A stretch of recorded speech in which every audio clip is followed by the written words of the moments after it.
ರಾಯರ ದೇವಸ್ಥಾನಕ್ಕೆ ಹೋಗುವಾಗ ಕೆಲವೊಂದು ನಿಯಮಗಳನ್ನು ನಾವು ಕಡ್ಡಾಯವಾಗಿ ಪಾಲಿಸಬೇಕು. ಒಂದಿಷ್ಟು ಜನ ತಿಳಿದು ಅಥವಾ ತಿಳಿಯದೆಯೋ ದೇವಸ್ಥಾನಕ್ಕೆ ಹೋಗುವ ವಿಚಾರದಲ್ಲಿ ಕೆಲವೊಂದು ತಪ್ಪುಗಳನ್ನು ಮಾಡುತ್ತಾರೆ.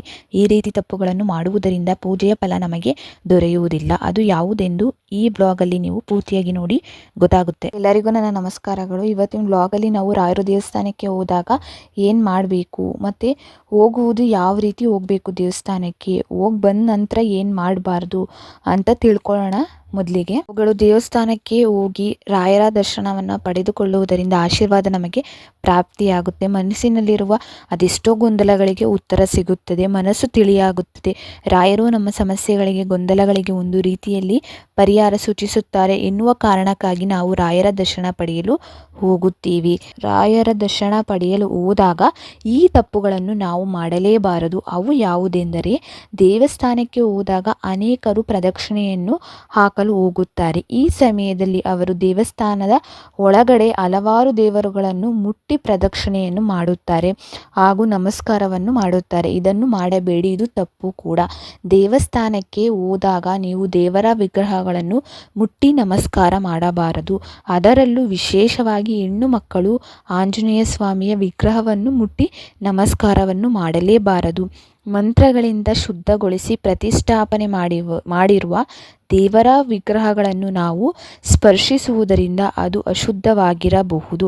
ಆದ್ದರಿಂದ ನೀವು ದೇವಸ್ಥಾನಕ್ಕೆ ಹೋದಾಗ ಪ್ರದಕ್ಷಿಣೆ ಹಾಕುವಾಗ ಯಾವುದೇ ಕಾರಣಕ್ಕೂ ದೇವರನ್ನು ಮುಟ್ಟಿ ನಮಸ್ಕಾರವನ್ನು ಮಾಡಬೇಡಿ. ಅದರ ಬದಲು ನಾರ್ಮಲಾಗಿಯೇ ಪ್ರದಕ್ಷಿಣೆನ ಹಾಕ್ಕೊಳ್ಳಿ. ದೇವರು ನಾಮನ ಜಪ ಮಾಡಿ ಮತ್ತು ಮಂತ್ರನ ಪಠನೆ ಮಾಡಿಕೊಂಡು ನೀವು ಪ್ರದಕ್ಷಿಣೆನ ಹಾಕ್ಕೊಂಡು ನಮಸ್ಕಾರನ ಹಾಕ್ಕೊಂಡು ಬನ್ನಿ. ಇನ್ನು ಸಾಕಷ್ಟು ಜನರು ದೇವಸ್ಥಾನಕ್ಕೆ ಹೋಗ್ಬೇಕಾದ್ರೆ ಖಾಲಿ ಕೈಯಲ್ಲಿ ಹೋಗ್ತಾರೆ. ಇದನ್ನು ಕೂಡ ಯಾರೂ ಮಾಡಬೇಡಿ. ನಿಮ್ಮ ಕೈಲಿ ಏನಾಗುತ್ತೆ, ತುಳಸಿ ಆಗುತ್ತಾ, ಹಾಲಾಗುತ್ತಾ, ಮೊಸರಾಗುತ್ತಾ, ಕಲ್ಸಕ್ರೆ ಆಗುತ್ತಾ, ಅಥವಾ ಆ ದೇವ್ರಿಗೆ ಏನು ಪ್ರಿಯವಾಗಿರುತ್ತೋ ಆ ವಸ್ತುನ ತಗೊಂಡೋಗಿ ನೀವು ಕೊಡೋದ್ರಿಂದ, ಅಂದರೆ ತಗೊಂಡೋಗಿ ಸುಮ್ಮನೆ ಡೈರೆಕ್ಟಾಗಿ ತಗೊಂಡು ದೇವಸ್ಥಾನಕ್ಕೆ ಹೋಗಿ ಕೊಟ್ಬಿಡ್ಬೇಡಿ. ನೀವು ಕೈ ಕಾಲು ತೊಳ್ಕೊಂಡು ನೀವು ತಗೊಂಡು ಹೋಗಿರೋವಂಥ ಪದಾರ್ಥಕ್ಕೆ ನೀವು ನೀರನ್ನ ಹಾಕೋಬೇಕು 3 ಸಾರಿ.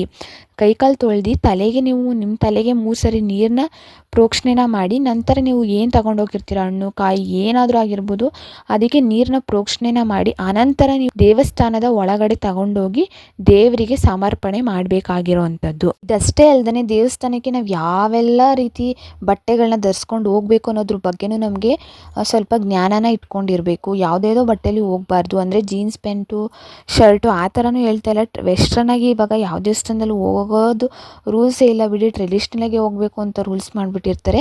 ಅದರಲ್ಲೂ ಯಾವ ಬಣ್ಣದ ಬಟ್ಟೆನ ನಾವು ಹಾಕೊಂಡು ಹೋಗಬೇಕು ಅನ್ನೋದು ನಮಗೆ ಸ್ವಲ್ಪ ತಿಳುವಳಿಕೆ ಇರಬೇಕು. ರಾಯರು ದೇವಸ್ಥಾನಕ್ಕೆ, ಅದರಲ್ಲೂ ಗುರುವಾರದೊತ್ತು ಯಾವುದೇ ಕಾರಣಕ್ಕೂ ಕಪ್ಪು ಬಟ್ಟೆನ ಧರಿಸೋಕ್ಕೆ ಹೋಗಬೇಡಿ. ಹೆಣ್ಮಕ್ಳಾಗಿರ್ಬೋದು, ಗಂಡು ಮಕ್ಕಳಾಗಿರ್ಬೋದು. ಆರೆಂಜ್ ಕಲರ್ ಬಟ್ಟೆ, ರೆಡ್ ಬಟ್ಟೆ ಅಥವಾ ಬಿಳಿ ಬಣ್ಣದ ಬಟ್ಟೆನ ನೀವು ಧರಿಸ್ಕೊಂಡು ಹೋಗ್ಬೋದು ಒಳಗಡೆ. ಅದು ತುಂಬಾ ಒಳ್ಳೆಯದು ಅಂತಲೇ ಹೇಳ್ಬೋದು. ಇನ್ನು ಹೆಚ್ಚಿನ ಜನರು ದೇವರ ದರ್ಶನವನ್ನು ಪಡೆದ ನಂತರ ನೇರವಾಗಿ ಮನೆಗೆ ಬಂದುಬಿಡ್ತೀರಾ. ಅಂದರೆ ದೇವಸ್ಥಾನದಲ್ಲೇ ಸ್ವಲ್ಪ ಕೂತ್ಕೋಬೇಕು. ಆ ಥರ ತಪ್ಪನ್ನ ನೀವು ಮಾಡೋಕ್ಕೆ ಹೋಗಬೇಡಿ. ದೇವರ ದರ್ಶನ ಮಾಡಿದ ನಂತರ ನೀವು ಅಲ್ಲೇ 1-2 ನಿಮಿಷ ಕೂತ್ಕೊಂಡು ನಿಮ್ಮ ಮನಸ್ಸಿನಲ್ಲೇ ದೇವರ ಧ್ಯಾನನ ಮಾಡಿ. ಇಲ್ಲ ಅಂದರೆ ಅಲ್ಲೇ ಬರೆದಿರೋವಂಥ ಮಂತ್ರಗಳನ್ನ ನೀವು ಬಾಯಲ್ಲಿ ಉಚ್ಚಾರಣೆನ ಮಾಡಿಕೊಂಡು ನಿಮ್ಮ ಬೇಡಿಕೆ ಏನಿರುತ್ತೋ ಅದನ್ನ ನೆನೆಸ್ಕೊಂಡು ಈಡೇರಿಸು ತಂದೆ ಅಂತ ಕೇಳ್ಕೊಂಡ ಮೇಲೆ ನೀವು ಮನೆಗೆ ಬರಬೇಕಾಗಿರುವಂಥದ್ದು. ಇನ್ನು ಕೆಲವೊಬ್ಬರು ಮನೆಗೆ ಬಂದಿದ ತಕ್ಷಣ ಅಂದರೆ ಆಚೆ ಕಡೆಯಿಂದ ಬಂದು ಮನೆ ಒಳಗಡೆ ನುಗ್ಗೋಕ್ಕಿಂತ ಮುಂಚೆ ಕೈಕಾಲು ಮುಖ ತೊಳ್ಕೊಂಡು ಮನೆಗೆ ಬರಬೇಕು ಅಂತ ಹೇಳ್ತಾರಲ್ವ, ಅದು ಸರಿ, ನೀವು ಮಾಡ್ಬೋದು.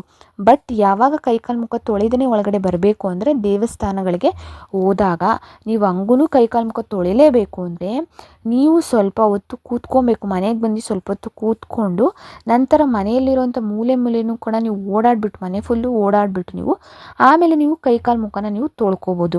ಏನಕ್ಕೆ ಕೈಕಾಲು ಮುಖ ಆಗಿರ್ಬೋದು, ಸ್ನಾನ ಆಗಿರ್ಬೋದು ಮಾಡಬಾರ್ದು ಅಂದರೆ ನೀರನ್ನ ಯಾಕೆ ನಾವು ಸ್ಪರ್ಶನ ಮಾಡಬಾರ್ದು ಅಂದರೆ, ದೇವಸ್ಥಾನದಲ್ಲಿ ದೈವಿಕ ಶಕ್ತಿಗಳ ಕಂಪನ ತುಂಬಾ ಜಾಸ್ತಿ ಇರುತ್ತೆ. ಅದು ನಮ್ಮ ದೇಹದಲ್ಲೂ ಕೂಡ ಹರಡಿರುತ್ತೆ. ಆದ್ದರಿಂದ ನಾವು ಮನೆಗೆ ಬಂದಿದ್ದ ತಕ್ಷಣ ನೀರನ್ನ ಸ್ಪರ್ಶ ಮಾಡೋದ್ರಿಂದ ದೈವಿಕ ಶಕ್ತಿ ನಾಶ ಆಗುತ್ತೆ ಅನ್ನೋದು ಇದ್ರ ರೀಸನ್ನು. ಇನ್ನು ದೇವಸ್ಥಾನದಲ್ಲಿ ಕೊಡೋವಂಥ ಪ್ರಸಾದನೂ ಅಷ್ಟೇ, ನಾವು ತೆಗೆದುಕೊಂಡ್ಮೇಲೆ ಸ್ವಲ್ಪ ಪ್ರಸಾದನ ಅಲ್ಲೇ ತಿಂದ್ಬಿಟ್ಟು ಇನ್ನೊಂದು ಸ್ವಲ್ಪ ಪ್ರಸಾದನ ಮನೇಲಿರೋರಿಗೆ ಅಂದ್ಬಿಟ್ಟು ತಗೊಂಡೋಗ್ತಾರೆ ಒಬ್ರೊಬ್ರು. ಆ ಥರನೂ ನೀವು ಮಾಡೋಕ್ಕೆ ಹೋಗಬೇಡಿ.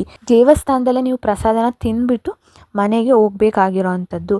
ಇನ್ನು ದೇವಸ್ಥಾನದಿಂದ ಮನೆಗೆ ಹೋಗುವಾಗ ಕೂಡ ನೀವು ಈಗ ಬೇರೆ ಯಾರ್ದೋ ಮನೆಗೆ ಹೋಗೋದು ಅಥವಾ ಬೇರೆ ಯಾವುದೋ ಕೆಲಸ ಇದೆ ಅಂತ ಅಂದ್ಬಿಟ್ಟು ಹೋಗೋದು ಆ ಥರನೂ ನೀವು ತಪ್ಪನ್ನ ಮಾಡೋಕ್ಕೆ ಹೋಗಬೇಡಿ. ದೇವಸ್ಥಾನಕ್ಕೆ ಹೋಗಿ ದೇವರ ದರ್ಶನ ಪಡ್ಕೊಂಡ್ಮೇಲೆ ನೀವು ಮೊದಲಿಗೆ ನಿಮ್ಮ ಮನೆಗೆ ಹೋಗಿ ನಂತರ ಸ್ವಲ್ಪ ಹೊತ್ತು ಮನೇಲಿ ಕೂತ್ಕೊಂಡಿದ್ದು ದೇವ್ರಿಗೊಂದು ನಮಸ್ಕಾರನ ಮಾಡಿ ನಂತರ ನೀವು ಎಲ್ಲಿಗೆ ಬೇಕಾದ್ರೂ ಹೋಗ್ಬೋದು. ನೀವು ಯಾರ ಮನೆಗಾರು ಹೋಗ್ಬೋದು, ಕೆಲಸ ಕಾರ್ಯಗಳಿಗಾದ್ರೂ ಹೋಗಿ ನೀವು ಮಾಡ್ಕೋಬೋದು.